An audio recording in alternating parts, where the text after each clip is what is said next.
메대 족속 아하수에로의 아들 다리우스가 바빌로니아 나라의 왕이 된 첫 해, 곧 그가 통치한 첫 해에 나 다니엘은 거룩한 책들을 공부하면서 주님께서 예레미야 예언자에게 하신 말씀, 곧 예루살렘이 70년 동안 황폐한 상태로 있을 것을 생각하여 보았다.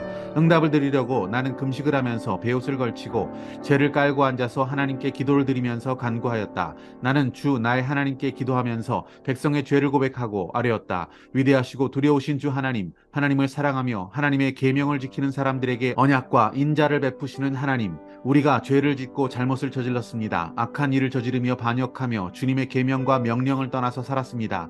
우리는 주님의 종 예언자들이 주님의 이름으로 우리의 왕과 지도자와 조상과 모든 백성에게 말하는 것을 듣지 않았습니다. 주님께서는 언제나 의로우십니다. 그러나 우리는 오늘처럼 낯뜨거운 수치를 당합니다. 유다에 사는 사람이나 예루살렘에 사는 주민이나 가까운 데나 먼데 곧 이스라엘 사람으로서 흩어져 사는 사람이 주님께서 쫓아내신 그 모든 땅에서 수치를 당하고 있습니다. 이것은 그들이 주님께 죄를 지었기 때문입니다. 주님, 우리와 우리의 왕과 지도자와 조상이 낯뜨거운 수치를 당한 것은 우리가 주님께 죄를 지었기 때문입니다. 주 우리 하나님은 우리를 긍휼히 여겨주시고 용서하여 주셨으나 우리는 하나님께 반역하였습니다. 우리가 우리 주 하나님께 순종하지도 않고 하나님의 종 예언자들을 시키셔서 우리에게 말씀하여 주신 율법도 따르지 않았습니다. 참으로 온 이스라엘이 주님께 순종하지 않고 주님의 율법을 어기고 벗어났으므로 하나님의 종 모세가 율법에 기록된 벌과 저주가 우리에게 내렸습니다. 이것은 우리가 주님께 죄를 지었기 때문입니다. 주님은 우리에게 큰 재앙을 내리셔서 우리와 우리를 다스리는 통치자들에게 하신 말씀들을 이루셨습니다. 예루살렘에 내린 것과 같은 재앙은 하늘 아래 그 어느 곳에서도 없던 것입니다. 모세의 율법에 기록된 대로 이 모든 재앙이 우리에게 미쳤습니다. 그런데 아직도 우리는 죄의 길에서 돌아서지 않았습니다. 하나님의 진리를 따라 살지 않았습니다. 이렇게 우리는 주 우리 하나님께 은혜를 구하려 하지 않습니다. 주님께서 재앙을 간직해 주셨다가 우리에게 미치게 하신 것은 주 우리 하나님이 하시는 모든 일은 의로우신데 우리가 말씀에 순종하지 않은 까닭입니다. 19절 주님 들어주십시오. 주님 용서하여 주십시오. 주님께서 들어주시고 이루어 주십시오. 나의 하나님, 만민이 주님께서 하나님이심을 알아야 하니 지체하지 마십시오. 이 도성과 이 백성이 주님의 것이기 때문입니다. 할렐루야, 아름다운 새날입니다. 다니엘이라고 하는 인물은 정말로 탁월한 인생을 살았습니다.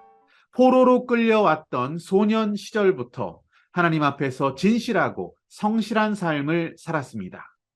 대부분의 유대인들은 포로로 끌려온 뒤에 바벨론이라고 하는 세상 나라에 동화되어 살았지만 다니엘은 그렇지 않았습니다. 그는 하나님과 동행하기 위해서 늘 기도를 쉬지 않았습니다. 큰 믿음의 삶을 살았습니다. 그는 모든 면에서 흠잡을 것 없는 훌륭한 삶을 살았습니다. 다니엘은 주님께 기도하는 자였습니다.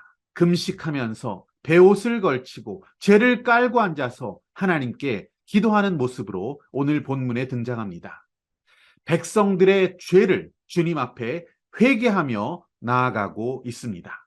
5절과 6절의 기도는 이렇습니다. 우리가 죄를 짓고 잘못을 저질렀습니다. 악한 일을 저지르며 반역하며 주님의 계명과 명령을 떠나서 살았습니다. 우리는 주님의 종 예언자들이 주님의 이름으로 우리의 왕과 우리의 지도자와 조상과 모든 백성에게 말하는 것을 듣지 않았습니다. 라고 하나님 앞에 회개합니다. 다니엘이 주님께 드리고 있는 이 기도는 기독교 역사상 가장 위대한 기도문 중에 하나라고 볼 수가 있습니다. 그는 우리라고 하는 단어를 계속적으로 반복적으로 사용합니다. 백성의 죄를 가지고 하나님 앞에 나아가고 있는 것입니다.